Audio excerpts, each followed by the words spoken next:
Igreja Açores, o programa com a atualidade da Diocese de Angra para ouvir ao domingo, ao meio-dia, na sua Antena 1 Açores. Olá, seja bem-vindo a mais uma edição do Igreja Açores. Nesta semana recebemos o professor Juan Ambrósio, da Universidade Católica, que passou pelos Açores no âmbito das Jornadas de Ouvidoria da Praia da Vitória. Será ele o nosso convidado, mas antes temos a atualidade da Diocese de Angra. De 6 a 27 de março, a Cáritas da Ilha Terceira promove a exibição de uma mostra de pintura, cerâmica, fotografia e reciclagem com peças realizadas pelas crianças e jovens da animação de rua da Cáritas Ilha Terceira. Arte Cite, expressão na infância, pretende também assinalar a Semana Nacional da Cáritas, que decorre entre 8 a 15 de março.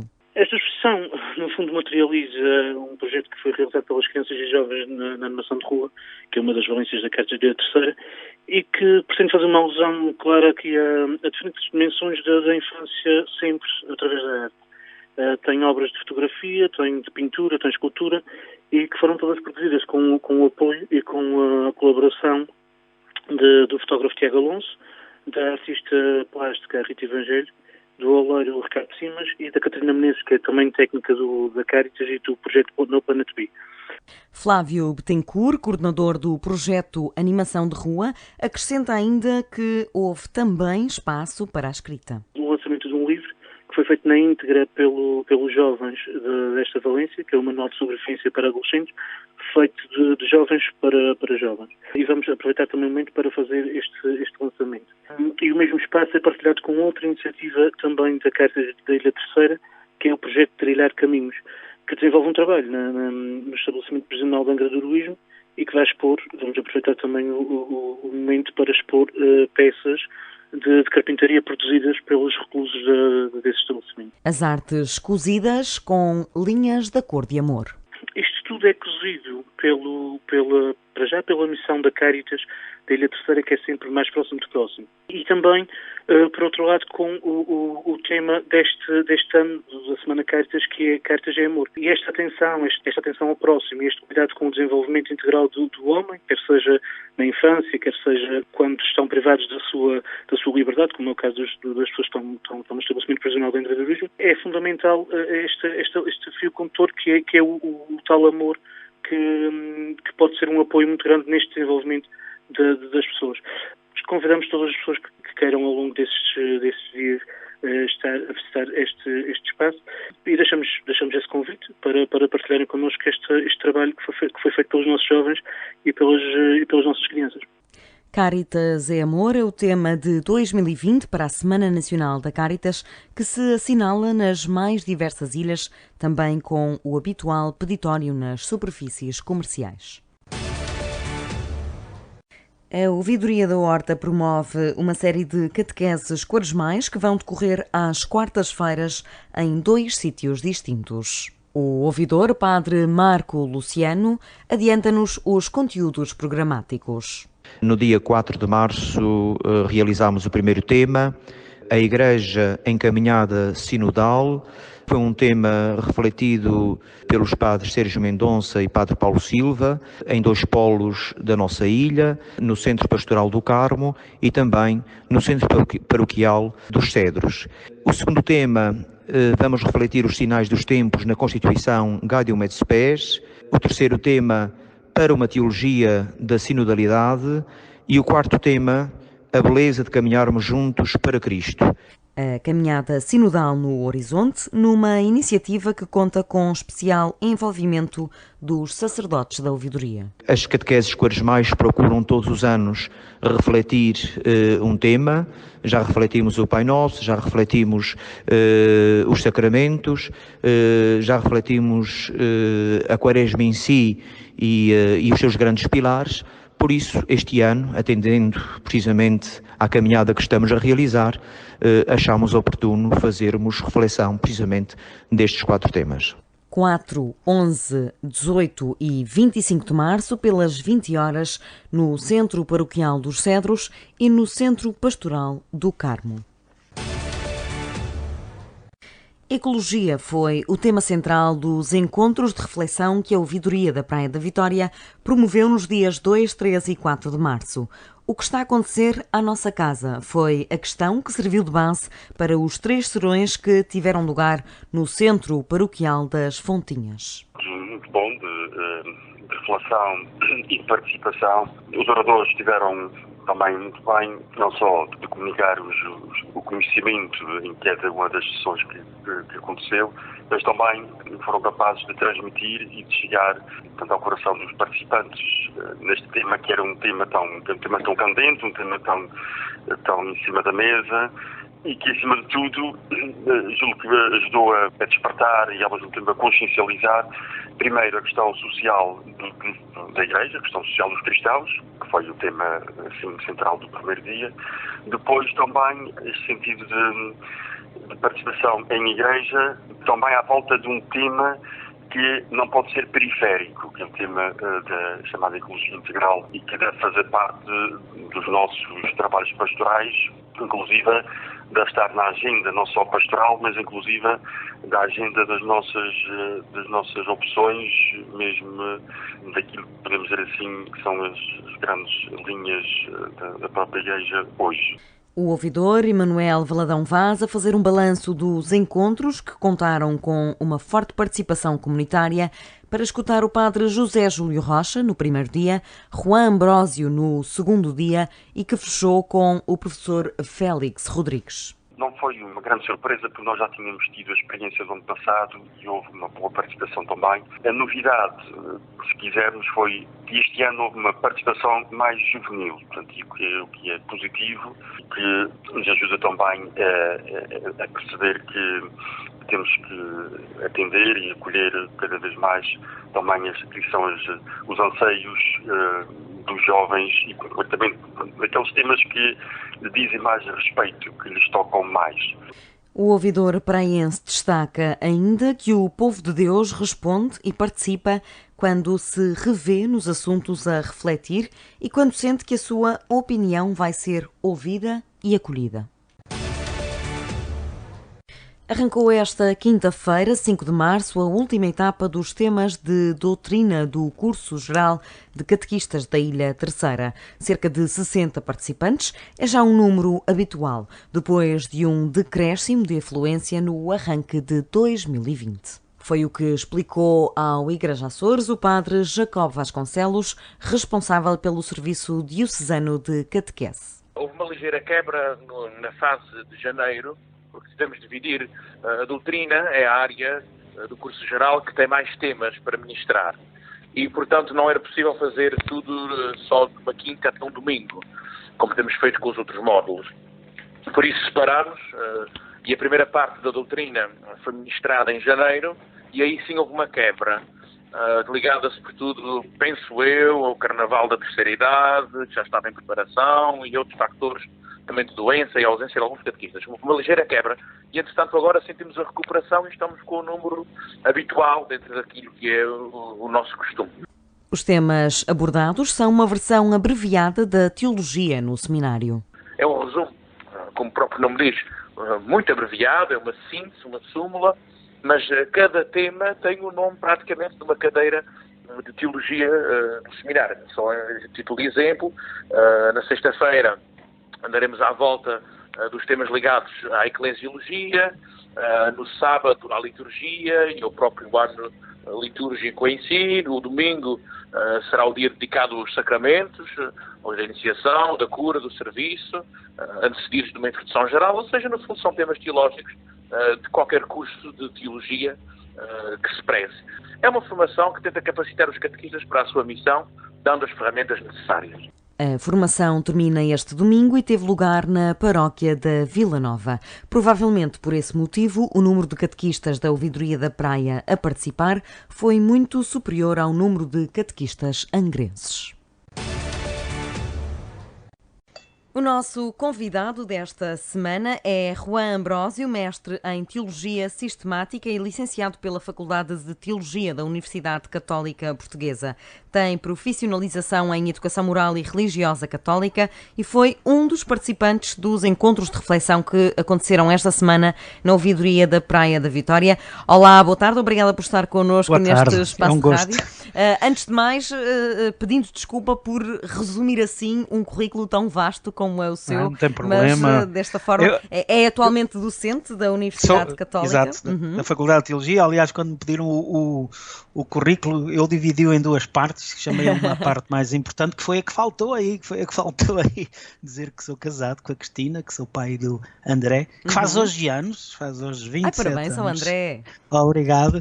E do Filipe, e agora de mais duas, a Lúcia, que é casada com o André, e a Maria, que namora o Filipe. Portanto, é uma família a crescer e isso é bom sinal. Portanto, é o homem que importa aqui e nem tanto o profissional. O pai de família é o mais profissional, importante. para mim também é importante, porque eu costumo dizer, eu faço aquilo que gosto e que julgo que tenho vocação para fazer, de facto, ensinar a refletir estas áreas, a mim parece-me importante e a mim realiza-me pessoalmente, e isso também é bom. Mas o mais importante é aquilo que somos, aquilo que as outras pessoas nos vão ajudando a ser, as relações que vamos construindo, isso é que é o fundamental. E é importante que todos tenhamos consciência disso, por muito bem que o lado profissional esteja, se não há aquele suporte familiar, aí fica tudo bem mais todos sabemos complicado. Isso, não é?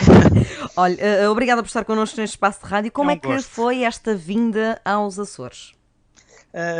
Foi um desafio que me lançaram dentro de uma área, enfim, que vai ocupando algum do tempo do meu trabalho, sobretudo mais recentemente, que é toda esta questão não só de uma ecologia, mas de uma ecologia que não é só uma ecologia ambiental. Ela configura-se de muitas maneiras, as pessoas estão a ficar cada vez mais sensíveis para estas temáticas, e elas estão também dentro, digamos assim, da reflexão que as comunidades cristãs vão fazendo, e foi nesse contexto que a ouvidoria se reuniu pensando refletir estas temáticas, e a minha intervenção foi na linha de tentar trazer para cima da mesa e para cima dos nossos horizontes, pôr nos nossos radares esta preocupação, alargando-a, não ficando só no âmbito do ambiental. Essa é a proposta que o Papa Francisco faz, mas indo àquilo que ele chama uma ecologia integral, que não é só verde, ou seja, não tem só a ver com o cuidado da natureza e do ambiente, mas alarga esse horizonte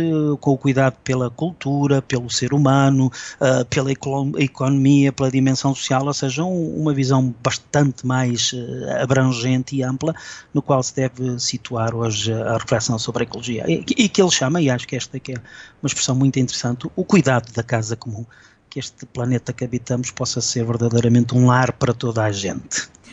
Intitulou a sua apresentação como o papel e os desafios que os cristãos enfrentam perante a emergência ambiental, de uma forma resumida.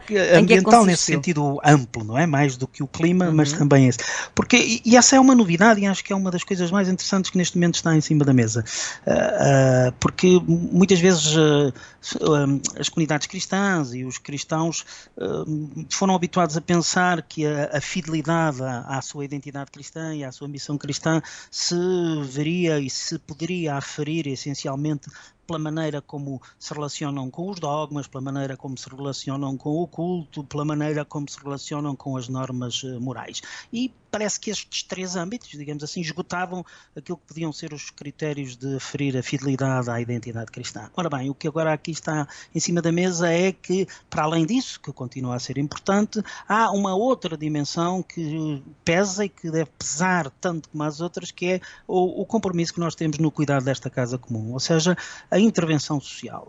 Isto trata-se de um cristianismo e de uma proposta cristã não tanto virada para dentro, mas também virada para fora. As comunidades cristãs têm, por exigência da sua própria fé, digamos assim, eu não tenho medo da palavra, a obrigação de contribuírem para a construção de um mundo diferente, um mundo onde caibam todos, inclusive aqueles que não são cristãos. E este compromisso social com a construção da história, com a construção da sociedade, em todos os seus âmbitos também, no âmbito ambiental e climático, é hoje algo de verdadeiramente fundamental.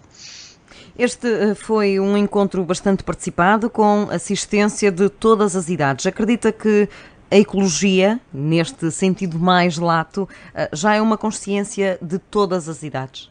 Eu acho que sim, começaram pelos mais novos, certamente, todos nós temos a experiência dos filhos, porventura dos netos também, embora eu essa ainda não tenho, mas dos filhos de que vinham para casa com estas preocupações, porque ouviam na escola. Portanto, foi essencialmente a partir daí que ela foi passando para outras gerações, digamos assim, e foi fazendo que esta consciência fosse cada vez mais ampliada. Isso por um lado. Por outro lado, hoje os meios de comunicação social fazem-nos entrar todos os dias pela casa adentro o que são as alterações que nós vamos assistindo, ainda que haja algumas vozes que teimam em dizer que essas alterações não existem, ou que são normais, ou que não são provocadas por nós, mas enfim, do modo geral a gente vê isso a entrar-nos pela casa adentro e, portanto, não há como negar a existência disso e temos que nos interrogar verdadeiramente se nós não teremos que mudar de hábitos de vida. Ultimamente temos ouvido falar, por exemplo, no plástico, não é? Na maneira como utilizamos o plástico e como os plásticos estão a envenenar os oceanos.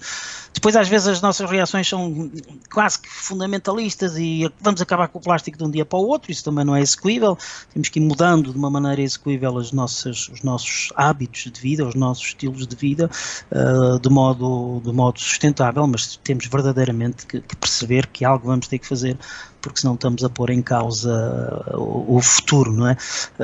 O que estamos a assistir agora neste momento, que também tem a ver com os nossos estilos de vida, não é? Reparem, se nós não vivêssemos numa mobilidade tão ampla como hoje vivemos, talvez este coronavírus não se estivesse a espalhar do modo que se está a espalhar. Portanto, vamos ter que lidar com as coisas de uma maneira global e perceber que eu, numa ilha como a Terceira, ou aqui na cidade de Lisboa, de onde me encontro neste momento, que o gesto de abrir a torneira, que o gesto de deitar um papel para o chão, não tem só a ver com o sítio onde eu estou, mas há de ter implicações globais quando a gente chama esse gesto meu a milhões de gestos de outros eus por aí. Isso tem consequências.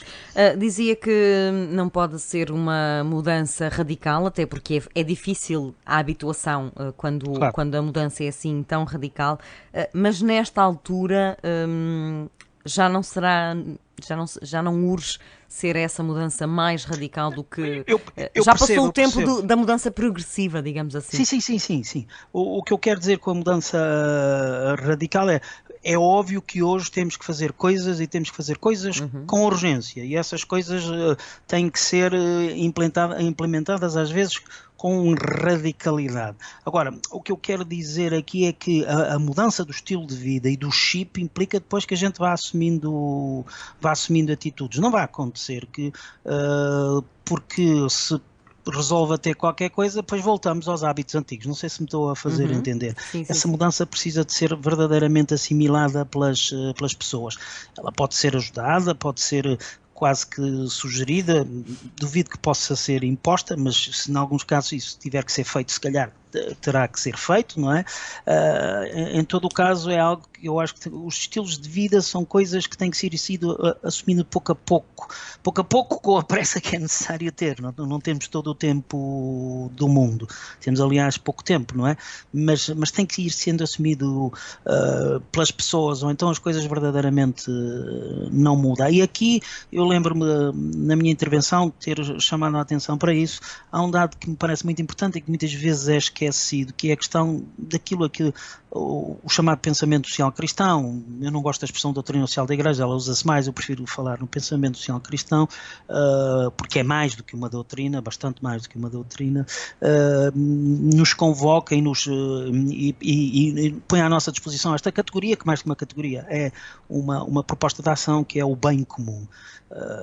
E o bem comum é definido pelo pensamento social cristão como o melhor bem possível para todos e para cada um. Ou seja, que as nossas ações sejam fundamentadas na procura do melhor bem possível para todos, descobrindo que na procura do melhor bem possível para todos encontro também o meu bem. Esta é que é, do meu ponto de vista, a grande mudança que nós temos que nós hoje temos que protagonizar, ou seja, perceber claramente e esta é outra dimensão que a encíclica Laudato Si, que está na base de toda esta reflexão, escrita pelo Papa Francisco, veicula claramente, é que tudo está interligado. E, portanto, como tudo está interligado, os meus gestos, os meus atos, seja por ação, seja por omissão, acabam por ter influências nisso tudo. Ora, o bem comum é exatamente esta procura do melhor bem para todos e, portanto, isso terá que provocar as mudanças de estilos de vida, não é? De maneira a que esta terra que habitamos possa ser, de facto, como disse há pedaço, um lar para todos, onde todos possam ter lugar. Como é que comenta e como é que nós podemos conviver com estas vozes, por vezes ensurdecedoras, que insistem em negar a influência direta do homem nas alterações climáticas? É algo que nos deixa perplexo, não é? Como é possível hoje em dia? Enfim, a diversidade e a pluralidade de opiniões é boa, não é um mal em si. Às vezes cheira-me um bocadinho a moda, moda no sentido de dizer, parece que obrigatoriamente temos todos que estar a discordar uns dos outros, porque se há algum consenso generalizado em volta de alguma coisa, parece que não é bom. Enfim, também não me parece que isso seja... Mas é normal que haja que a pluralidade em si até é um bem, porque permite-nos ver um problema a partir de várias perspectivas, e se ele for visto a partir de várias perspectivas, certamente saberemos lidar melhor com ele. Agora, dizer isto não nos pode fazer, enfim, insensíveis em que haja posições que hoje a mim me parecem cada vez menos sustentáveis, não é? E quando a gente olha com atenção para elas, vemos que por trás estão outros interesses, ou somos capazes de intuir e perceber outros interesses que se movem. Dizer hoje que nós não temos influência no clima e no habitat onde estamos é negar, penso eu, uma evidência mais do que óbvia. Depois podemos ver se temos mais ou menos, podemos ver se é possível mudar ou não mudar. Agora negar isso parece-me ser de facto algo insustentável. E sabemos todos nós que a melhor maneira, o primeiro passo para poder lidar com uma realidade e com um problema é reconhecê-lo enquanto tal. Se nós não reconhecemos esse problema, então não o consideramos tal, não fazemos nada para mudar. E por isso é importante denunciar, agora denunciar com diálogo, denunciar com argumentos, não com um mero discurso ideológico de uma parte ou de outra, porque às vezes esse é um dos problemas de algum do discurso ambiental, é que torna-se ideológico de ambos os lados, daqueles que o defendem a todo o custo e daqueles que o querem negar a todo o custo. E torna-se agressivo mesmo. E que torna-se agressivo, completamente sem fundamentos de argumento, de uma reflexão que seja lógica, dialógica, procurando resolver o problema em conjunto, e portanto isso não nos leva a lado nenhum. Portanto, dialogando a partir deste pressuposto, outra vez, da busca do bem comum, mostrar que essas posições que hoje querem negar esta intervenção humana em alguns dos desequilíbrios, ou em muitos dos desequilíbrios, é todo insustentável, e depois deixar que essa situação, ou que essas posições insustentáveis se revelem enquanto tal e acabam por tornar-se injustificáveis, ou se permanecem num nicho e num isolamento que, enfim, que não os leva a lado nenhum. Infelizmente não tem sido esse o caso, não é? Porque algumas dessas posições, sabemos bem de quem estamos a falar, são gente com poder, são gente com muita presença e, portanto, gente que tem ainda muita influência e faz moça. Faz moça nas decisões. Na sua opinião, quais são as maiores barreiras atualmente em questões de ecologia? As mentais, as políticas ou as financeiras? Eu juntava as três, não é? Porque as mentais, claro que depois não temos como dizer de outra maneira, o senhor dinheiro continua a ser aquele que pesa mais e que acaba por conformar as mentes e conformar a política, não é? Sabemos isso, também não me parece como negá-lo.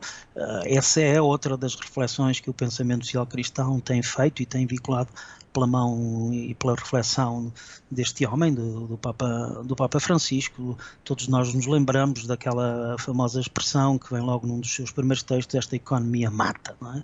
Porque ela está, e o sururu que isso deu e o sururu que isso continua a dar. Mas enquanto o critério for o lucro pelo lucro, o fazer mais dinheiro por fazer mais dinheiro, enquanto o critério não for a promoção da dignidade humana, de toda a dignidade humana, a promoção do tal bem comum. Enquanto o que mandar mais for o dinheiro, nós teremos aqui problemas sérios. Eu sinto a necessidade, de facto, de uma mudança de paradigma na construção do nosso futuro, pondo a dignidade do ser humano em conjunto. Seria bom, se calhar, fazermos essa alusão também aqui, porque talvez um dos problemas da nossa sociedade seja também que nós promovemos a dignidade do ser humano, mas de cada ser humano por si. Ou seja, de um modo um bocadinho egoísta, cada um pensa em si, e quando resolver os seus problemas, tem disponibilidade para talvez pensar nos problemas dos outros.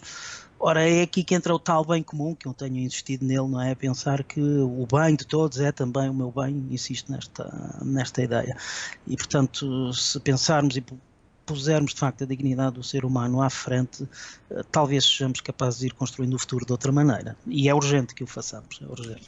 E quanto à chegada da Igreja a esta posição, nós, na apresentação do padre José Júlio Rocha, no primeiro dia destas jornadas, ele fez-nos uma espécie de história dos documentos publicados pelos diversos papas ao longo dos últimos séculos. E em alguns fomos encontrando estas preocupações sobre a ecologia. Mas é no pontificado do Papa Francisco que elas são formais, digamos assim, oficiais por parte da Igreja. Chegamos tarde? Um bocadinho. Talvez isto não seja muito simpático de dizer, não é? Mas sim, vamos a reboque. Em todo o caso, quero acreditar que ainda chegamos a tempo, isso é que é importante, não é? Porque também não ganhamos nada em se somos os últimos ou se somos dos últimos. Bem, os últimos não somos, acabamos de falar que há gente que ainda nega esta evidência, mas é um discurso que pode ser interessante para a gente perceber que temos que estar mais atentos àquilo que teologicamente podemos chamar os sinais dos tempos, ou seja, a história, aquilo que Deus, para quem acredita na presença de Deus na realidade e suportando e sustentando a realidade e a história, e eu acredito nisso, portanto não lemos com a suficiente agilidade e com a suficiente perspicácia aquilo que a história, que o mundo, que a vida nos ia dizendo. Portanto, não lemos, chegamos tarde, mas em todo caso estamos aí e agora fortemente impulsionados por este papado, e esta é uma das suas prioridades. É verdade que esta é uma preocupação que não é de agora, isso é bom dizê-lo, ou seja, é algo que vem de trás. Há mesmo quem defenda que já está quase que formalmente presente na Rerum Novarum, e estamos a falar no fim do século XIX, portanto já há uma longa história. Isso é verdade, ou seja, não se trata de uma novidade total no pensamento e nas preocupações da comunidade cristã, mas também não podemos dizer que isto vem simplesmente na continuidade, ou seja, há aqui uma mudança que a mim parece uma mudança importante e que uma mudança que devemos sublinhar e que vai um bocadinho na linha do que eu disse anteriormente. Agora, a preocupação pelo cuidado da casa comum, neste sentido amplo de uma ecologia integral, agora esta preocupação faz parte da própria identidade cristã, ou seja, para nos entendermos, eu faço estas coisas, preocupo-me pelos outros porque sou cristão, como se esta preocupação decorresse do ser cristão. Eu quase que me atrevo a dizer um bocadinho ao contrário. Não, é porque eu faço isto que eu sou cristão. Claro que isto depois é um ciclo, não é? Mas percebermos que é na medida em que eu também me preocupo com os outros que eu sou fiel à minha identidade cristã. Portanto, não é simplesmente uma consequência que decorre de eu ser cristão, é uma nota que é característica do ser cristão e, portanto, na medida em que eu sou capaz de a viver e de assimilar e de a pôr na minha ação, é verdadeiramente aí que eu vivo a fidelidade. E isto é uma novidade, ou seja, trazer para o campo desta reflexão e desta maneira de ver a própria nota do cuidado dos outros, dando muita atenção ao que são as periferias, uma expressão muito querida do Papa Francisco, e do que são os mais pobres, trazer essa preocupação dos mais pobres. Aliás, uma das coisas que ele diz quando fala sempre no grito da terra, ou seja, neste grito de angústia do planeta ao ser maltratado, ele junta-lhe sempre um outro grito e fala sempre em grito da terra, grito dos pobres, porque são os pobres que mais sofrem depois com estas consequências. E nisto há uma novidade. E não destacar esta novidade também me parece ser não prestar um bom serviço. Isto é sempre a mesma, nós já vimos nesta continuidade, nós sempre fomos atentos a esta realidade. Não é verdade.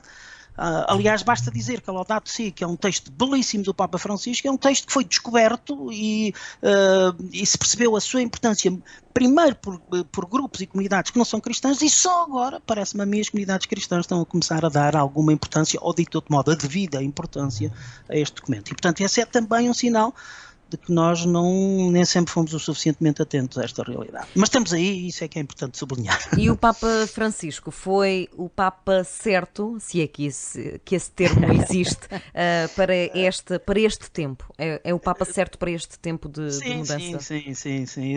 A mim parece-me que sim. É um homem com uma sensibilidade muito ligado a...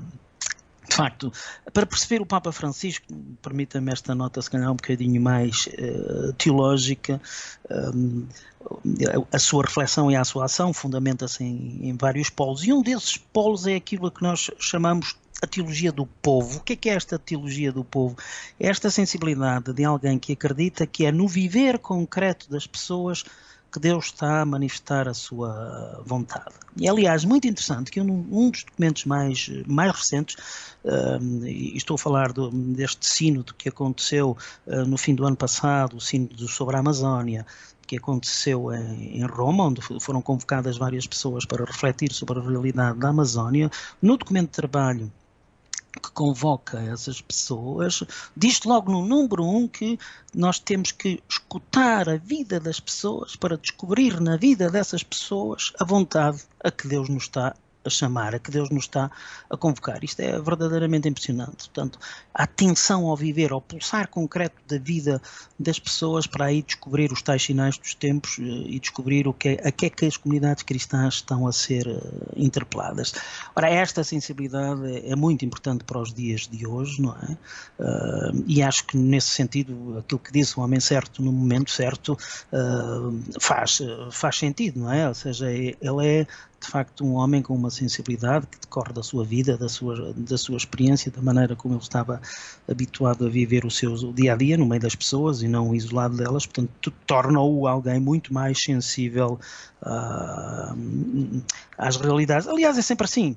Eu estou a falar nisto e está-me a vir à imagem um bocadinho a história de João XXIII, não é? Que foi o Papa que convocou o Concílio Vaticano II. Aliás, há quem diga que este polo do Vaticano II é outro dos tais polos onde se fundamenta o pensar e o agir do Papa Francisco, e eu estou totalmente de acordo com isso.